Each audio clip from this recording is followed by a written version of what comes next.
Hello everyone, hope you enjoyed chapter 1 of the Creakers, and hopefully you're here to share the second chapter with me. Left us in quite a bit of suspense, didn't it? Who knows where all the adults have gone to? I'm sure we'll find out. So here we go, chapter 2, the goodbye note. The children all looked at Lucy, waiting to be told what to do next, and wondering if she had any more cereal. "I wish I had an answer for you all," Lucy said apologetically, "and more cereal, but I'm afraid I have no idea what to do, and you've eaten all the snacks." A bunch of little kids started crying. Some of the other kids cried too. They asked me not to write that in the book, but I was going to anyway, just so you know how bad it was. Wouldn't you cry if there was no more cereal left? Especially on the day your mum and dad went missing. "Think, Lucy, think," Lucy thought to herself. "I'm trying to think, but you keep talking," Lucy thought back. Her mind was quiet for a moment, but all she could think of was how much she wished they taught you at school what to do if you ever woke up and discovered your mum had disappeared. That would be far more useful than the 6 times table. "That's it!" Lucy shouted suddenly, making half the room jump. "What's it?"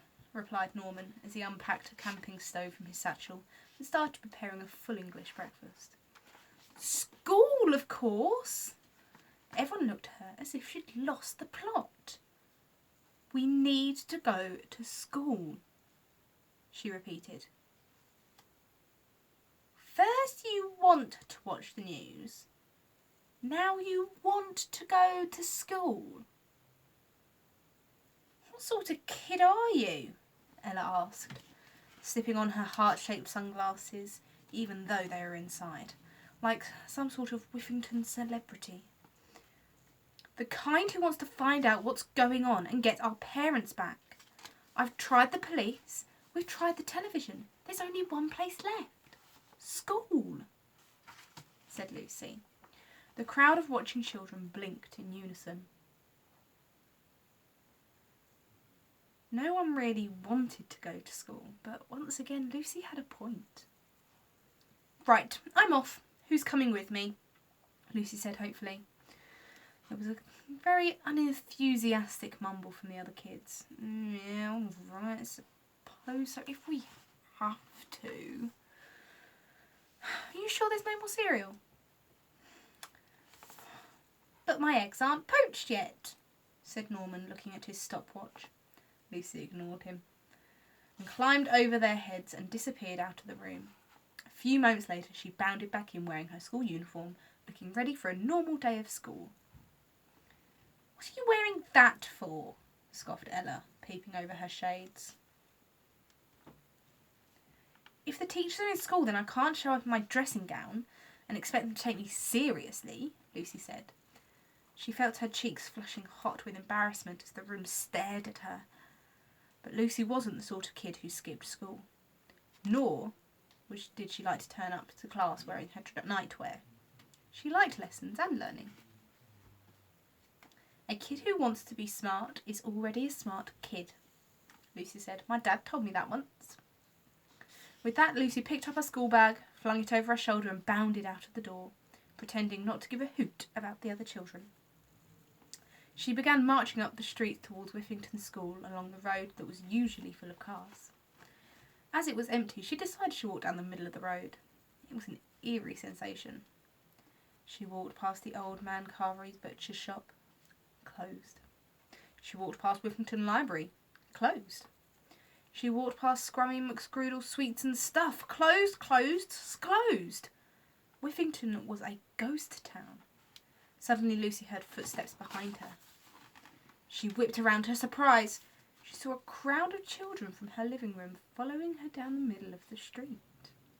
More children were following them. Others were jogging up the pavement and kids had started filing out of their houses. There they all are. Ooh. Sun shining on it. All line up ready to go to school with Lucy.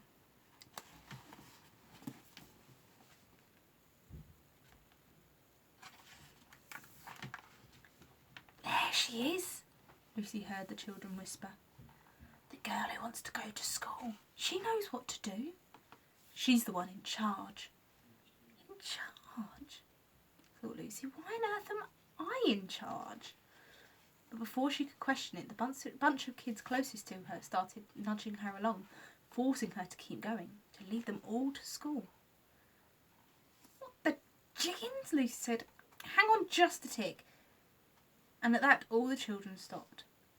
First of all, I'm not in charge, Lucy said. The children stood still, waiting to hear a second of all. Second of all? Lucy hadn't thought of a second of all yet. Second of all, we're already late, so we better get a move on. She licked her hand, slicked her fringe over to one side and marched on towards school, with her new army of children still in their PJs and slippers following closely behind. Some of the little ones even dragging their favourite teddy along with them for the adventure. Lucy suddenly felt a sense of achievement. They were taking control. Things were about to get better. Or so she thought. The muffled sound of fluffy slippers stomping over the pavement filled the air as they walked towards the school. Surely there'd be a grown-up there who could help. When they arrived at the large iron gates of Whiffington School, Lucy stopped dead in her tracks, causing everyone to bump into each other behind her.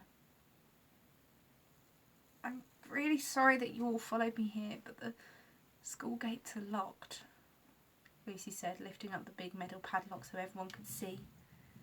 Then she peered through the bars of the gates, looking for any sign of life inside. But the windows of the school were dark and cold. No grown-ups were there today. Lucy gulped as hundreds of faces stared disappointedly at her. So what do we do now? A little voice cried out. I don't know, replied Lucy, feeling awful that she'd let everyone down. If only I had a pin. I've got my lock-picking badge, you know, said Norman, proudly pointing at it. Where have all the grown-ups gone? Ella whined. I don't know that either, said Lucy. I believe they may have gone due east, said Norman, checking his compass against the position of the sun. Why is this happening? The children cried. I don't know, Lucy yelled, feeling a lump rise in her throat. I don't know what's happening, why it's happening, where the grown-ups have gone, or when they're coming back. I just woke up like everybody else and found that my mum was missing. That's all. I don't have the answers. I'm just a kid like you. Everyone let out a long, disappointed sigh. The younger kids hugged their teddy bears as their bottom lips started trembling. They had all hoped that Lucy would be one of those super smart kids that they'd all seen in the movies. You know, those movies where things go wrong.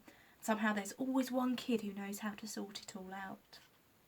What they didn't realise was that Lucy Dunstan definitely was one of those kids.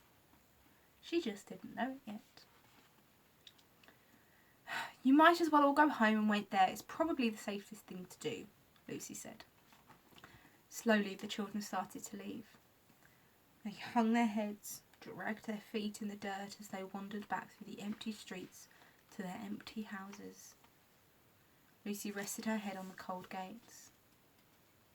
No mum, no police, no teachers, no cereal. This is bad, she thought.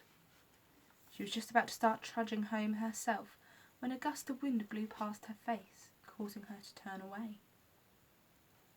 It whooshed over the playground and towards the front door of the school. Sometimes the wind gusts in just the right place, at just the right time, blowing you in the right direction. That's when Lucy saw it flapping in the breeze like a hand waving at her.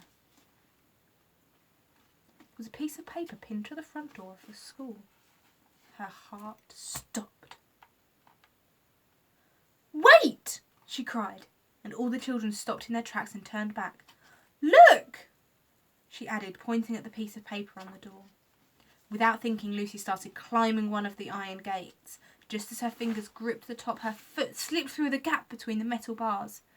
She managed to cling on tight with her hands, but her feet dragged uselessly beneath her, swinging this way and that, unable to find a foothold. Everyone gasped. Then all of a sudden, Norman did the strangest thing. He ran over to Lucy and crouched down underneath her on all fours, like some sort of dog. "What are you doing?" Lucy strained as she gripped the top of the gate. "Someone needs to get on my back," Norman said, so quietly that hardly anyone heard him. "Someone needs to get on his back!" Ella blasted. The kids suddenly realised what Norman was trying to do, make a human pyramid. Quickly, 2 older girls from the hockey team crouched on the floor next to him. A couple more kids climbed onto their backs. Finally, the tips of Lucy's toes brushed against someone's bottom, and she could step on them, completing the pyramid. "Oh, thanks," Lucy said as she swung her legs over the gate with ease, dropping down into the empty playground, and ran towards the piece of paper that was pinned to the door. She reached up, plucked it out of the pin, and took the paper down. Her hand shook with nerves as she flipped it over, inspecting it. And there they all are, all piled up on top of each other, trying to get into the school.